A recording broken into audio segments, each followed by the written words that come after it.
We got you, thank you. Okay, thank you.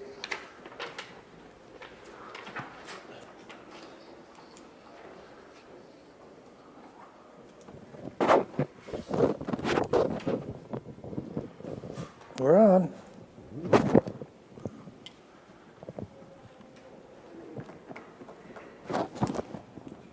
Call this meeting to order. Please rise and join me in the Pledge of Allegiance. Allegiance to the flag of the United States of America and to the republic for which it stands, one nation, under God, indivisible, with liberty and justice for all. Please join me in a moment of silence.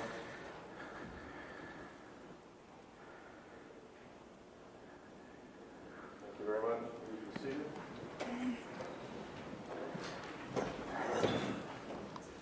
seated. The first item on the agenda tonight is citizen concerns. For anyone who'd like to address the board on an item not already addressed on the agenda, is there anyone? Hearing none, I'll move on to item 2, which is approval of the agenda. I'll move it. Second by DeWitt.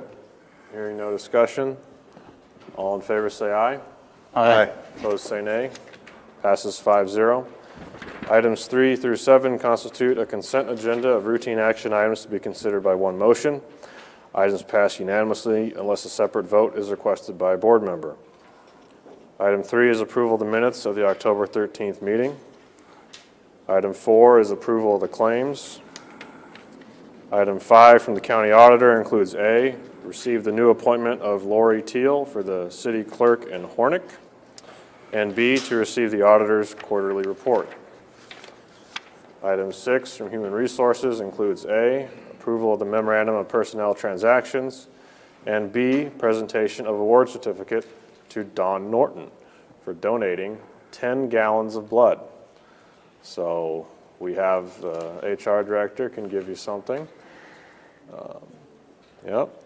Don, would you like to address the board? You have your constitutionally allowed 3 minutes to let us know what. All that blood in my face, you can walk.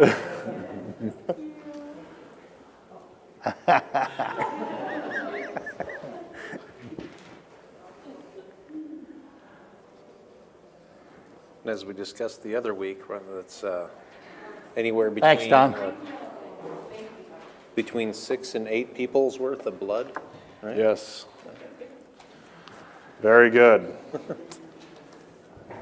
Item 7 from Secondary Roads is to approve the permit to work in the right-of-way for Dave Brown. I'll move the consent agenda. Second? Second by Radig. Hearing no other comments, all in favor say aye. Aye. Opposed say nay. Passes 5-0.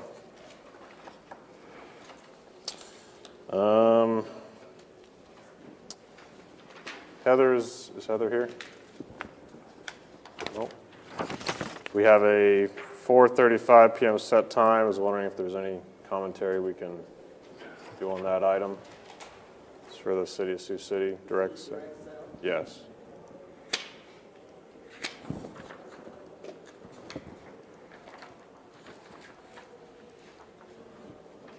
I could say it was kind of a unique situation where the individual neighbor was complaining about the overgrowth in trees next door, and of course the county hasn't been maintaining it. We don't have the resources to maintain something in the city limits like that. So we had Kenny remove the trees. We kind of are working with them on the guardrail, and that way then we can pass this over to the city and they can maintain it from here on out. Good. City's good with that, obviously. Yep. As long as the price was right. As long as it makes more sense long-term. Yeah. Well, they own all the parcels north of there anyway. So. All right. By my watch, we're at 4:34, so we'll go ahead with our 4:35 p.m. set time. Item number 8 from Board Administration is a public hearing and sale of property parcel, also known as 3611 West 4th Street Circle. Public hearing is now open for anyone who would like to speak for or against. Hearing none, Mr. Chair, I'll move that we close the public hearing. I'll second the motion by DeWitt. Any comments? Hearing none. All those in favor say aye. Aye. Opposed say nay. Passes 5-0. Now we are on the portion to sell the property directly. Heather, do you have those details?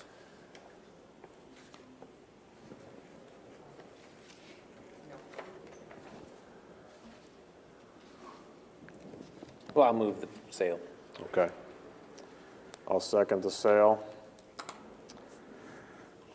Any comments? All those in favor say aye. Aye. Opposed say nay. Passes 5-0. Item 9 from Board Administration includes A, for action, authorize the chairman to sign the engagement letter with Dorsey and Whitney LLP. We do have a representative from Dollar's Law Firm, David Grosslaws. Are you there? You there, Karen?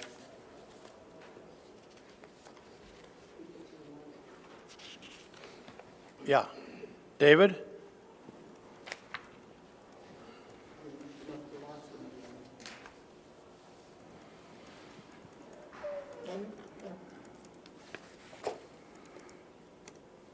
Are you there?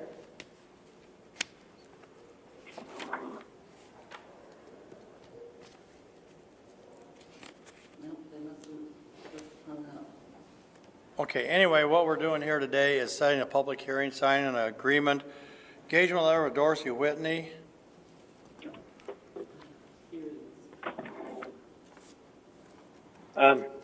This is John Schuster. I got a text. He's caught in a voicemail. I'm trying to get through. Okay, he's through now, isn't he? Yes, okay, sorry. Okay, Dave, we are on item 8A, which authorizes the chairman to sign an engagement letter with Dorsey Whitney LLP. Would you like to explain that, just a short explanation?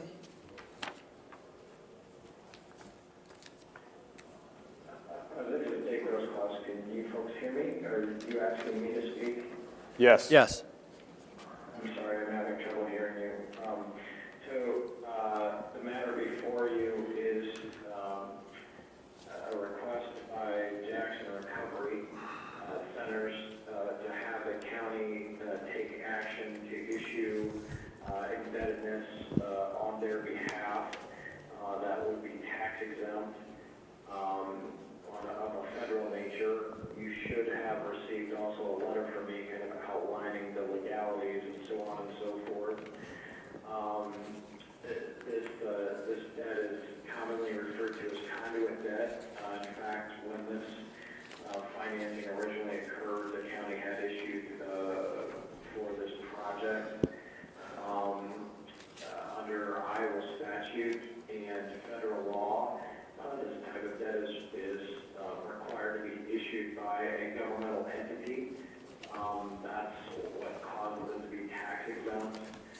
The county would not be putting forth any of the county's credit, and the credit of the county could in no way be accessed in order to repay this debt by state statute.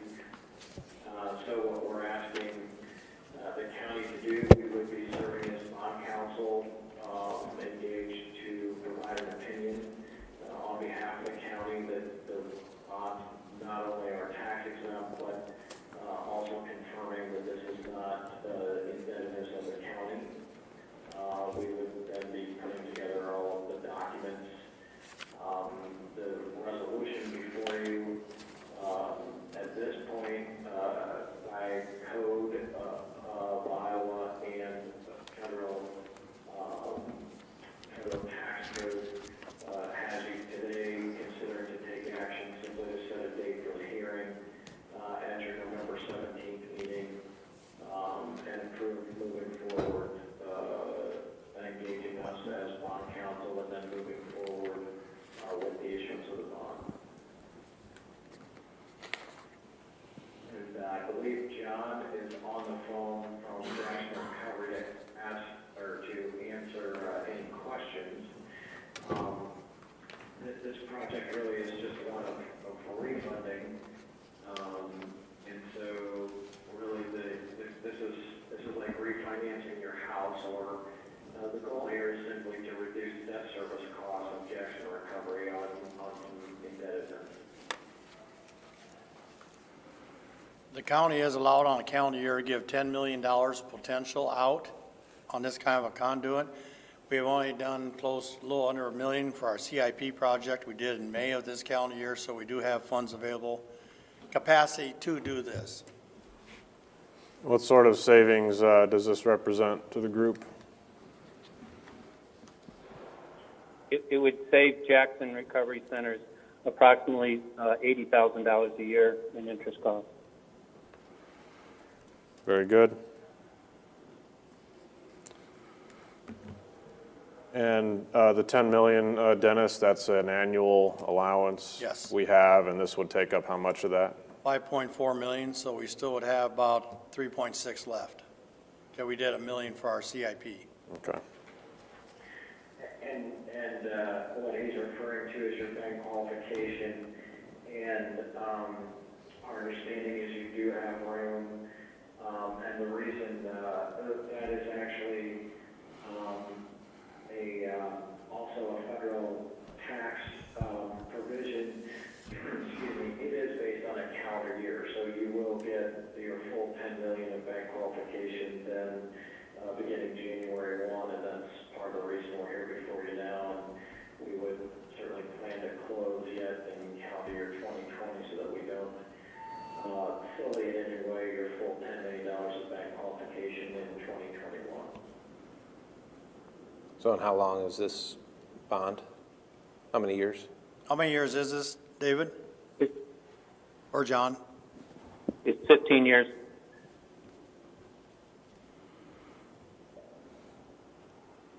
So it is pretty substantial savings to Yes. Jackson Recovery if you take 80,000 times. Yes, it is. Well, I think the county should be happy to help and do what we can. It's a easy way to really help one of the major entities in our area, so. And it's a use it or lose it sort of Right, power the county has to be a pass-through. right. We can't carry it over Right. to next year. Correct. Right. Is- Right. You can't carry forward any kind of, from year to year, any kind of bank qualification. It's a $10 million limit on an annual basis, and that's correct. If you don't use it, then it's just lost. Is there a bond insurance on this? No. No. No, this will be placed directly with the bank. The bonds will not be sold to the public. This is just what we would refer to as a direct bank placement to tax-exempt role. So as a pass-through, what's the liability side of it? Zero. Okay. Correct, David? No liability to the county. Liability of the county is none. Okay. Can you explain in item C, the wording direct annual tax? Okay, that's referring to our jail project. Okay, Yeah, this is separate. my mistake. Yes. Thank you.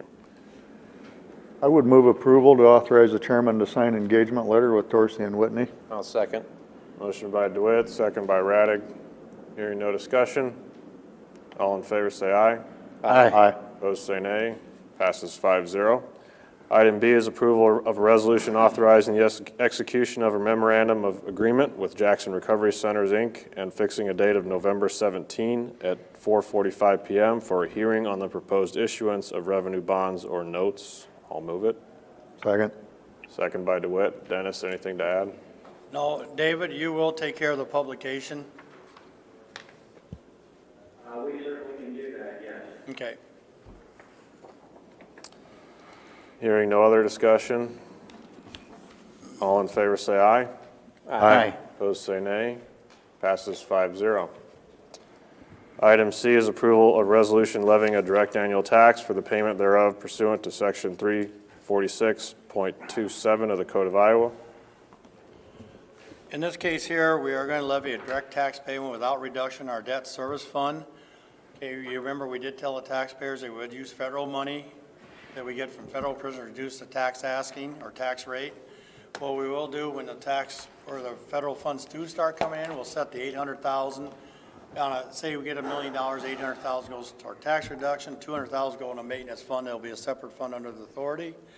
The 800,000, we'll keep that separate, so when we do go through budgets, we pretend there is no advantage to use this 800,000 until we're actually done. So it isn't like throwing the 800,000 in a total pot and say, we got an extra 800,000 to spend, and that's a hypothetical number. We're gonna set it aside, do budgets like we normally do. When we're all done, then we'll come reduce the tax rate directly to the taxpayer. And hopefully it'll be a lot more than 800,000. You know, that's based on $1 million in federal revenue. Hopefully we get to the through 2 or 3 million is our goal.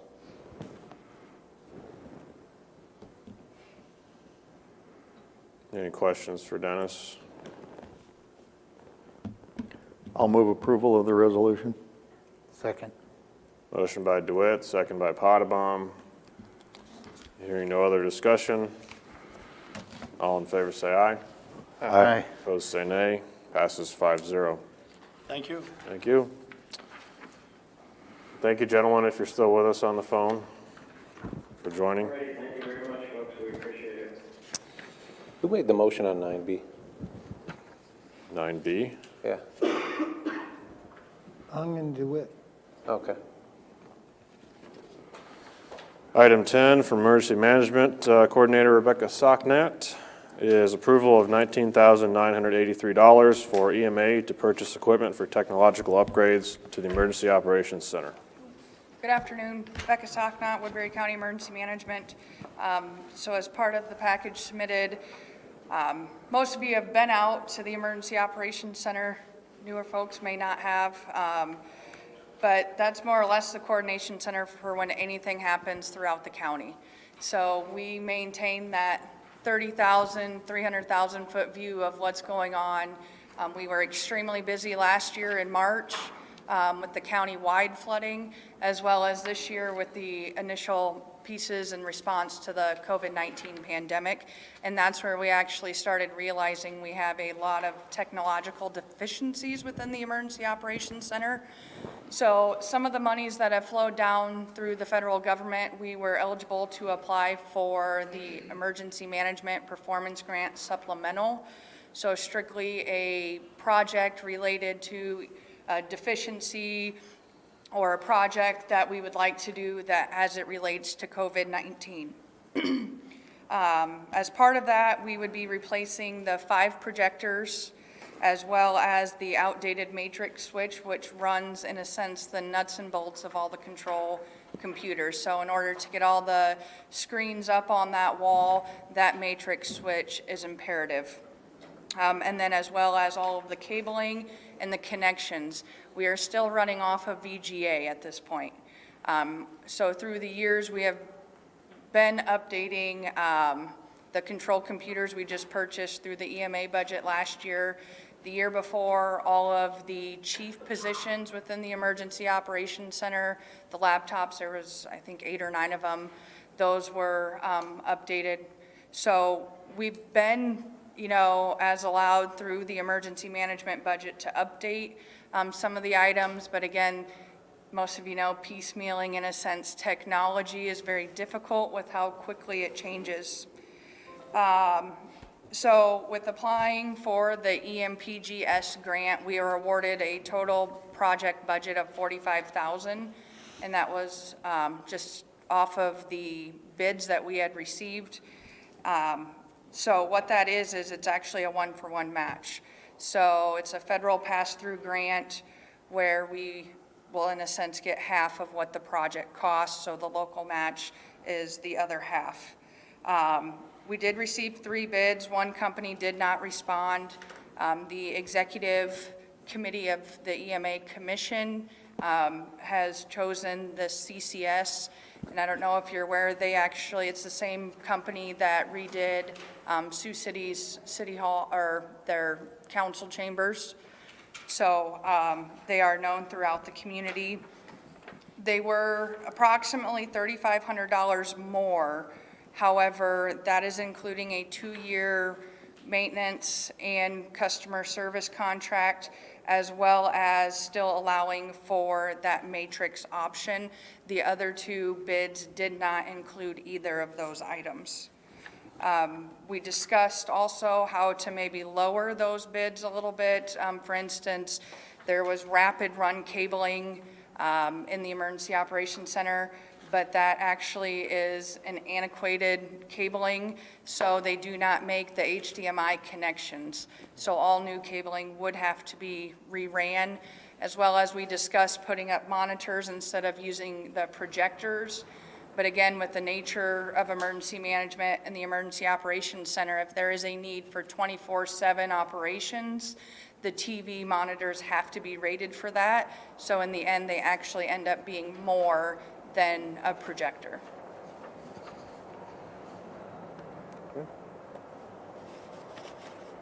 They throwing some extra bulbs for you? Actually, with the projectors, they're laser now. Oh, So they're I would have to look up the bid, but they say they last a really long time now with going to laser. The picture's clear.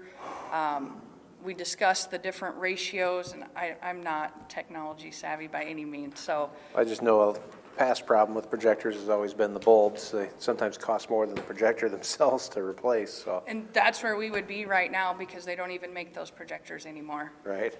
So I think we have one or two on hand, but, and that's part of the matrix too. We had, in a sense, 16 virtual computers in the server room out there, so we didn't have the actual hard physical computers. All of those were operating off of Windows 7, so there is no support for those as well, because we had initially started looking at this at maybe just replacing that and then fixing the matrix that is there. But the parts and the pieces to continue to fix the matrix that's there is just getting ridiculously spendy too.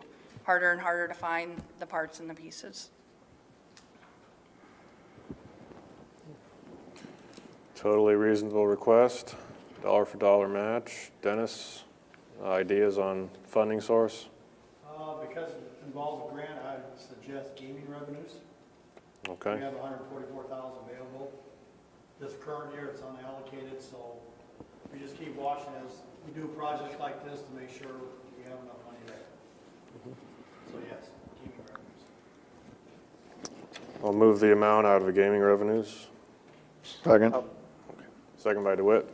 I was gonna ask on this, is there no way it could wait till the budget cycle, or, It's difficult now. We haven't even been operating with it.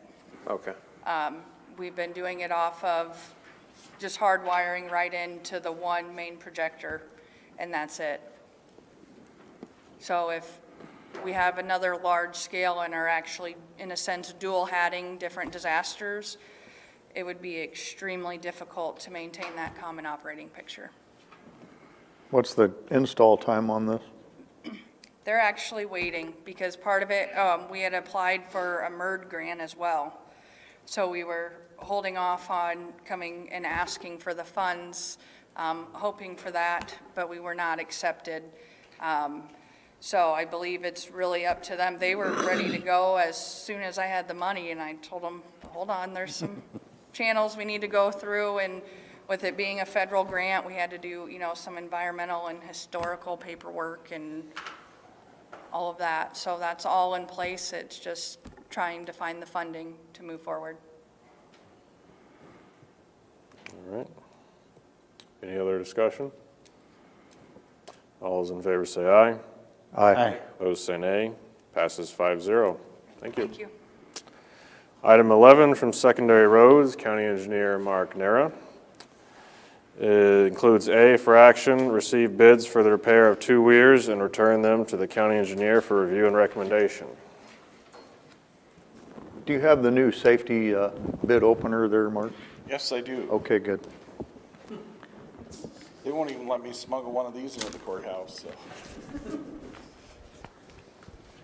The first bid for weir repairs is from Peterson Contractors Incorporated.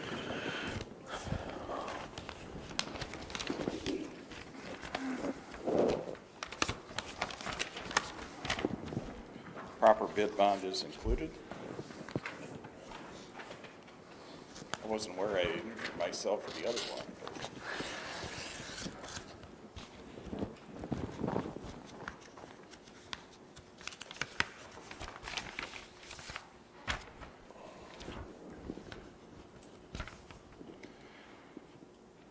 Total bid price, $179,385. 179,385.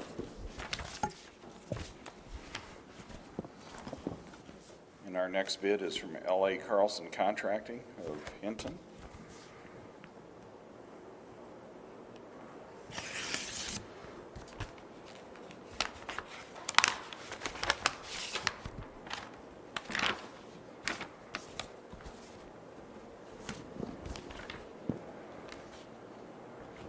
Bid bond is included. Total bid price, $396,015. Move to receive bids. I want to have a look at both of them before we make a word. I'll move to receive bids. Motion by Raddick, second by Oh, sure. DeWitt. Questions? No? Unless the board have. I mean, it's an obvious low bid, but I still want to examine it prior to. That's still almost 80% more than your, or 180% of what your estimate was. Yeah, we're wanting to see what the issue is with that. This is work that was resulted from damage in the March 2019 flood event. And we had some reimbursement from FEMA on that, and some from the Emergency Watershed Program from NRCS. So we were matching both. All those in favor say aye. Aye. Opposed say nay. Passes 5-0. We're skipping item B with no action. Item C is to receive bids for the repair of 2 culverts and return them to the county engineer for review and recommendation. This is to put some outlet energy dissipation structures on a couple of culverts that in the county. Stream degradation has resulted in a drop off at each of these culverts. That's resulting in additional erosion at the downstream ends. So we've been putting in some grouted energy dissipators at the outlet of those culverts to help prevent erosion in the stream. This is, I think, EWP funded, and Hungry Canyons.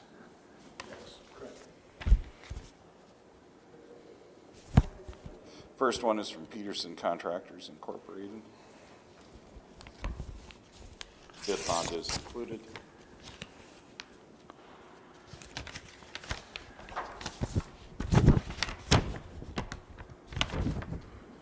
Total bid price, $135,052.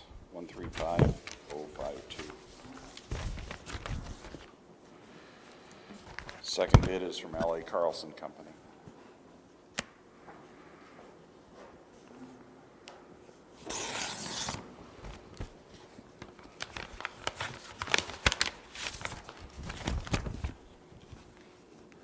Bid bond is included. Total bid price, $123,172.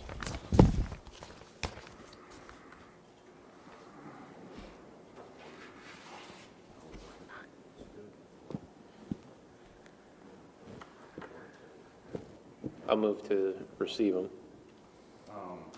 Just take a look at I'll second the motion by Raddick. these, just to make sure that there's no matter.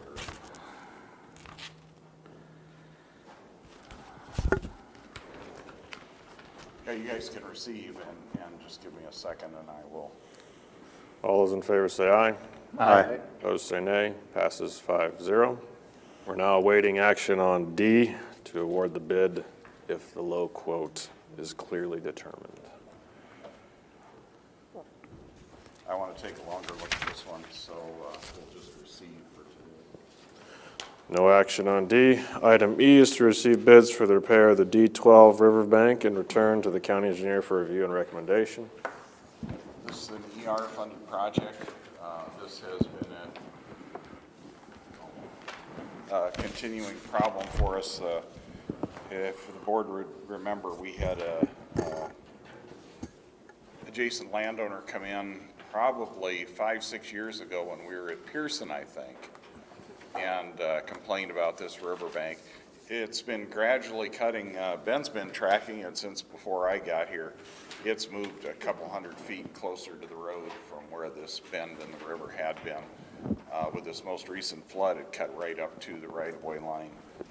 Federal Highway Administration, after reviewing the site, went along with paying for repairs for it.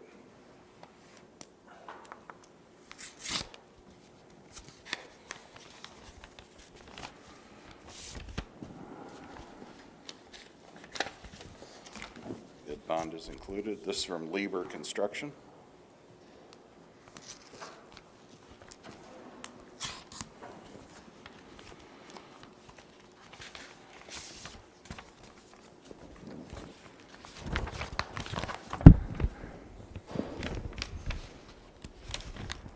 Total bid price, $82,225.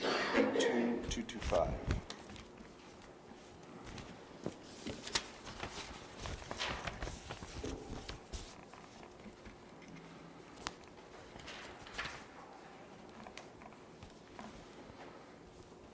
Next bid is from Nelson and Rock.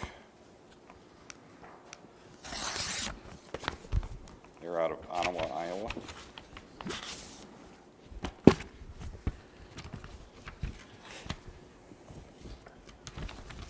Bid bonds included. Total bid price, $111,553. $111,553. Next is from L.A. Carlson.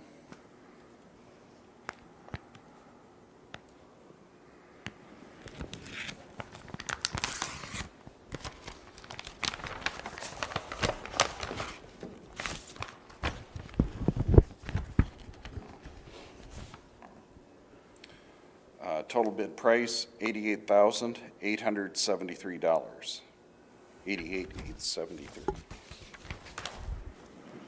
Next one is from Johnston Excavating.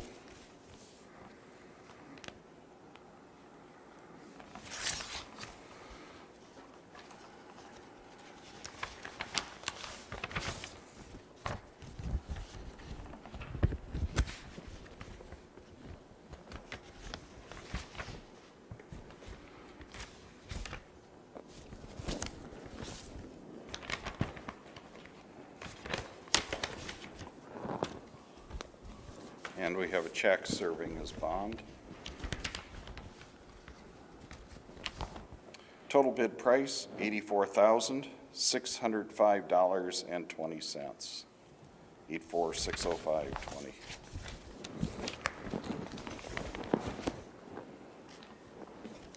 Next is Neeloner Construction of Ottawa.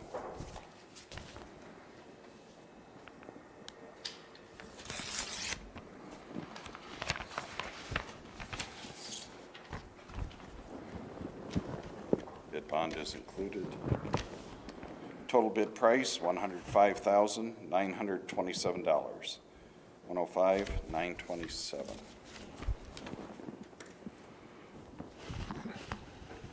Finally, Peterson Contractors Incorporated. I don't know if I mentioned it, they are from Rhinebeck, Iowa.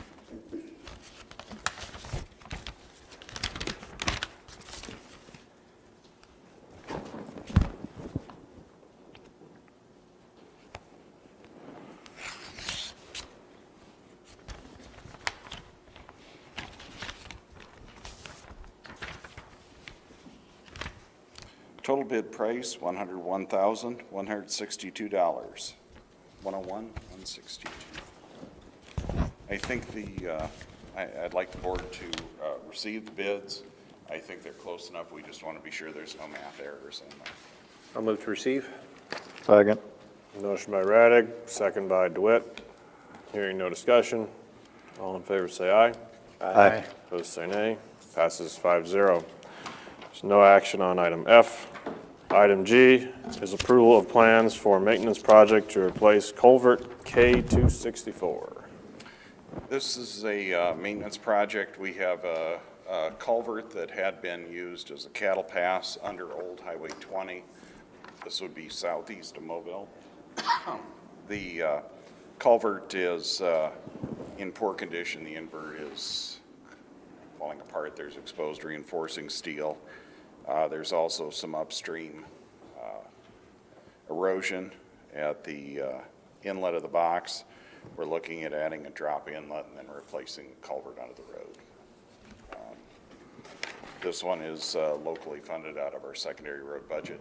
It's a fairly large project. It was one we decided to take on with a contractor rather than doing it with our own staff. Recommend approval of the plans. I'll move it. Second. Motion by Radig, second by DeWitt. Hearing no discussion. All in favor say aye. Aye. Opposed say nay. Passes 5-0. Mark, Item, may I ask, Mark? yes. When did you say that paving company was going to come in and do the patchwork this fall?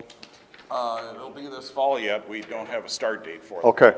I saw something that I knew needed to be repaired, and I hope it didn't get missed or overlooked. Let me know where it is outside the meeting. We'll make sure it gets it. Sure. Like I said, just making sure they hadn't started. Yeah. Okay.